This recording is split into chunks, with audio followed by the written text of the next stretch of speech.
l'approche de l'an 2000, j'ai eu envie de faire un état des lieux de la Terre.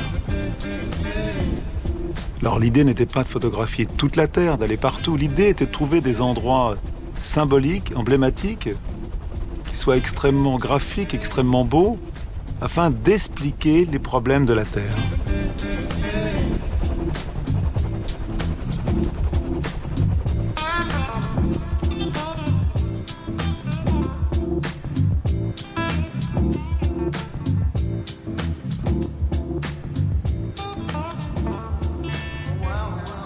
L'hélico me permet d'être à une distance juste.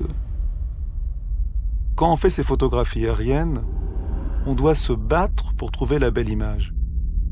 C'est pas si évident et si facile et j'ai besoin d'avoir un pilote excellent avec moi, qui est complètement en osmose avec mon travail, qui va me permettre de me placer exactement au bon endroit. Pour cette photo du Cœur de Veau, qui est devenue l'emblème du projet de la Terre vue du ciel, c'est vraiment le pilote de Nouvelle-Calédonie qui m'a dit « Écoute, je vais te montrer quelque chose. Je pense que ça va t'intéresser. » C'est vrai, quand j'ai découvert dans cette mangrove, cette île qui ressemblait à un cœur, j'ai tout de suite compris que cette photo serait vraiment le symbole de mon travail.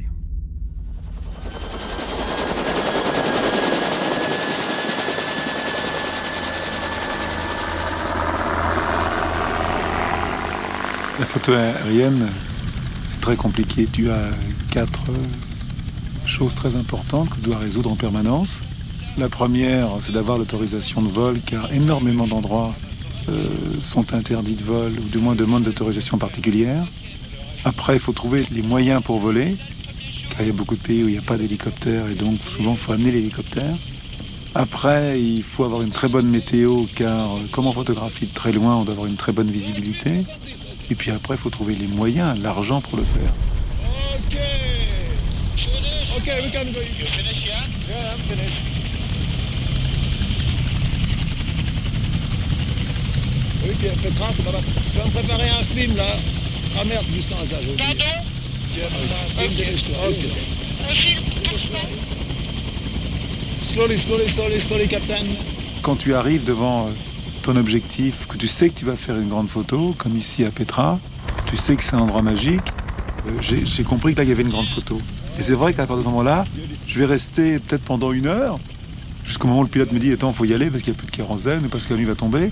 Parce que je suis complètement attiré par cet endroit, je ne peux pas m'empêcher de continuer à faire des photos pour assurer. C'est tellement été difficile d'être là que je ne peux pas me permettre de rater la photo. Je vais essayer différents objectifs, grand angle et téléobjectif. Je vais essayer différentes bobines selon la lumière qu'il y a. Donc, je peux tourner pendant 1 heure. Alors, souvent, les gens ne comprennent pas, mais il y a une espèce de côté obsessionnel de réussir cette photo, de ne pas passer à côté. Slowly. Very slow. Okay, like that. This perfect like that. Perfect for me. Not too close. Don't go too close. Perfect. Very nice.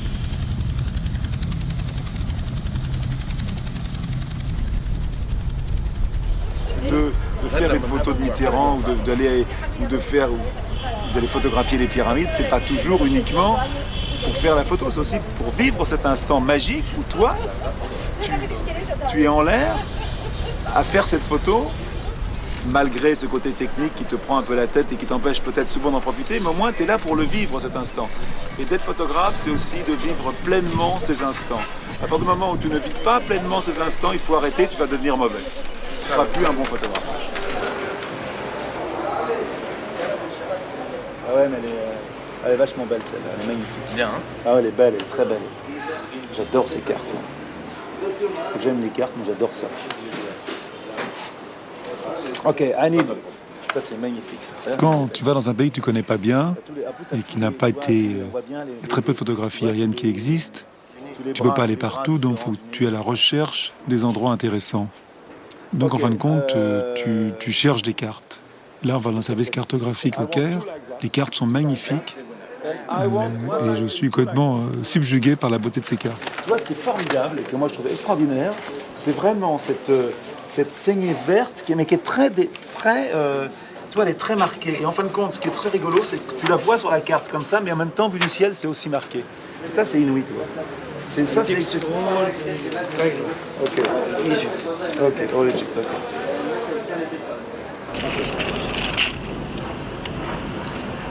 Là, ça illustre bien les problèmes qu'on a avec les hélicoptères. C'est un bouquin qu'on prépare sur l'Égypte et donc on est en train de tester un hélicoptère. Ça a duré des mois pour avoir l'autorisation et on est prêt à décoller. Je prépare le matériel et il y a quelqu'un de la sécurité, comme dans beaucoup de pays, qui doit voler avec moi, qui va compter les films que je vais faire. La photographie aérienne, c'est ça aussi. C'est d'attendre des heures que toutes les personnes qui doivent venir avec nous le soient là. Et les mecs de la sécurité, chaque fois qu'on en a, chaque fois il faut les attendre. Chaque fois c'est le bordel. Chaque fois. On devrait être en vol. Tu vois, là, je vais m'énerver dans 5 minutes. Parce qu'on est en train de monter une opération compliquée. L'hélicoptère est là, tout est là. Et on attend un mec de la sécurité qui ne sert à rien, qui n'est pas là. Le matériel a été démonté pour rien, quoi. On avait été assez optimiste sur le vol quand même. On avait pris un gros sac. Et puis le lendemain, quand je vais voler, je vais faire ce vol test. Je vais le faire avec une lumière pourrie, à 3h de l'après-midi. Donc j'ai vu que le pilote était très bon, j'ai vu que l'hélicoptère volait bien, mais les photos que j'ai faites ne sont pas intéressantes. Et la Terre vue du ciel, c'est des photos très travaillées en lumière et en cadrage.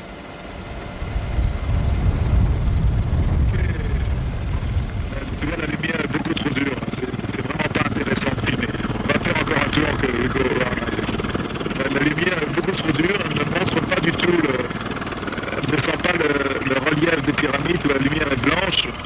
C'est vraiment même pas la peine de faire des photos. On a vraiment l'impression de faire des cartes postales et de faire des choses qui ne sont pas très intéressantes.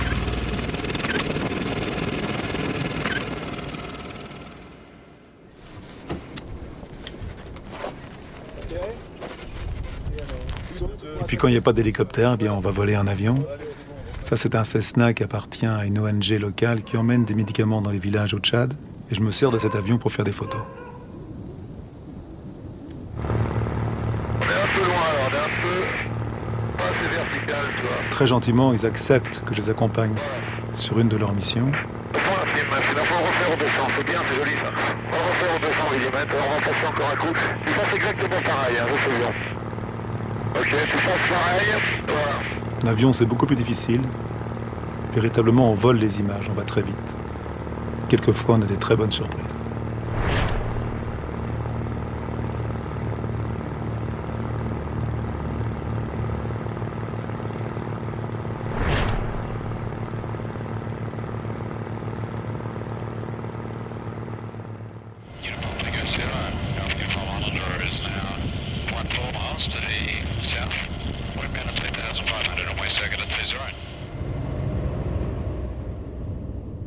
En Australie, près de la barrière de corail, c'est une photo que j'adore et qui pour moi symbolise bien la photographie aérienne. Une espèce de mélange de couleurs et de formes.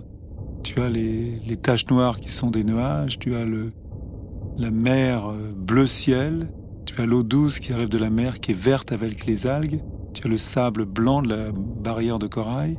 Tout ça fait des formes incroyables et tu as un petit bateau qui te donne l'échelle pour que tu comprennes la photo. Souvent, quand la photo comme ça, où le paysage n'est pas très compréhensible, je me pose avec l'hélicoptère, je pose mon assistant quelque part, afin qu'il donne l'échelle à la photographie.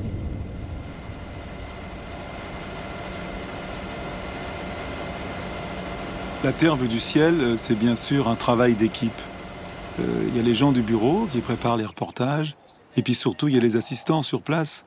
Moi, j'avais 2 assistants qui partaient à tour de rôle. On faisait presque 5000 films par an et tous les films doivent être notés, savoir où on les a faits, marquer les points GPS des endroits importants afin qu'un photographe puisse refotographier les mêmes endroits après.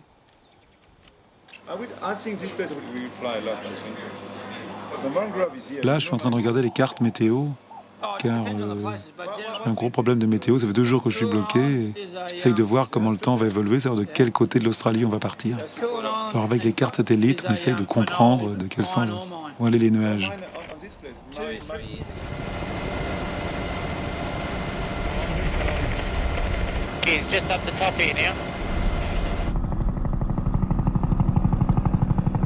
Dans le nord de l'Australie, il y a des endroits qui sont extrêmement montagneux, où on a du mal à aller en voiture.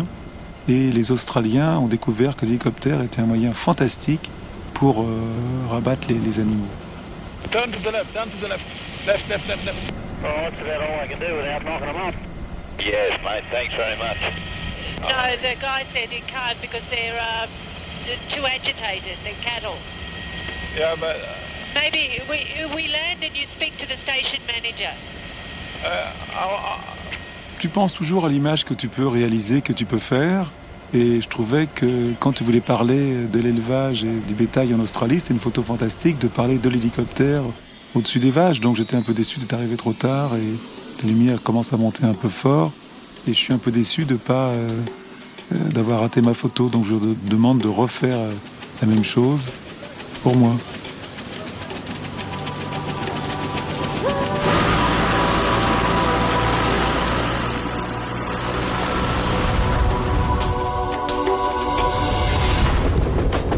very good. Very good. Okay, nice, like that. Perfect. C'est vrai qu'aujourd'hui, mes convictions sont un peu contre l'élevage d'animaux sur du béton, comme c'est la tendance actuelle, mais plutôt élever des vaches dans l'herbe. Et quand je vois ces images, je m'aperçois qu'on peut assez difficilement aller contre une certaine modernisation de l'élevage. This is fantastic. This is very good.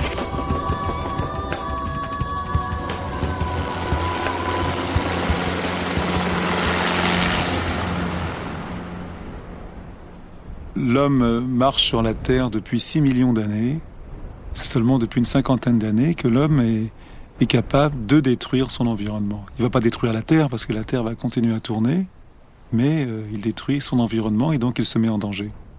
Quand on voit cette photo incroyable de la mer d'Aral avec ses bateaux asséchés, c'est un des plus grands désastres écologiques, en tout cas des plus spectaculaires pour le photographe. On a quand même réussi à vider une mer entièrement pour irriguer des champs de coton.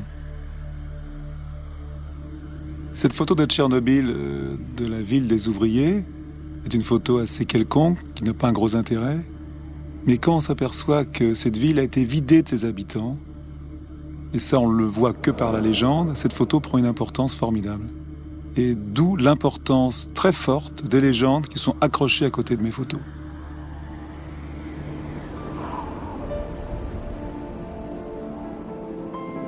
New York. J'ai pas envie de parler.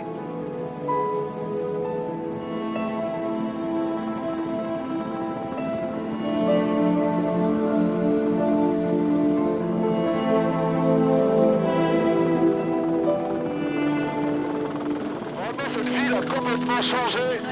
Complètement. C'est fou, hein.